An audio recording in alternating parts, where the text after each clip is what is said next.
खबर से आगाह किया जा रहा है आपको। सियालकोट से राजनपुर जाने वाली बस डेरा गाजी खां के करीब खौफनाक हादसे का शिकार, 27 अफराद जाँ बहक जबकि 60 से जायद जख्मी।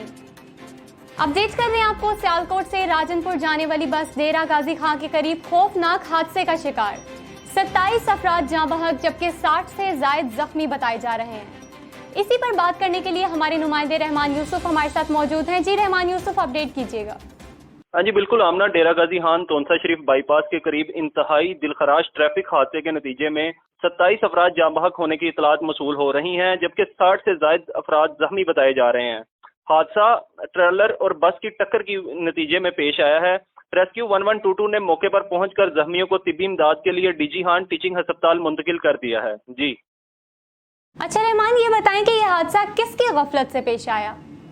जी, मुकामी पुलिस एहलकारों के मुताबिक ट्रैफिक हादसा तेज रफ्तारी और ड्राइवर की गफलत की वजह से पेश आया। ट्रैफिक हादसे में जाँ बहक होने वाले मुसाफिर ईद के लिए अपने घरों को जा रहे थे, बदकिस्मती से इस ट्रैफिक हादसे का शिकार हो गए हैं। जी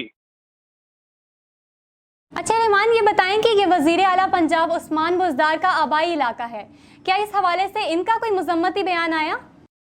जी, वज़ीर आला पंजाब ने डीजी खान ट्रैफिक हादसे पर गहरे दुख और अफसोस का इजहार करते हुए कहा है कि डीजी खान अस्पतालों में इमरजेंसी नाफिज कर दी गई है। इस वक्त डॉक्टर और पैरामेडिकल स्टाफ को जख्मियों को हर तिब्बी इमदाद देने की हिदायत जारी कर दी गई है। जी, बहुत शुक्रिया रहमान यूसुफ आगाह करने के लिए। खबर दे रहे थे आपको, सियालकोट से राजनपुर जाने वाली बस डेरा गाजी खां के करीब खौफनाक हादसे का शिकार, 27 अफराद जाँ बहक जबकि 60 से जायद जख्मी बताए जा रहे हैं।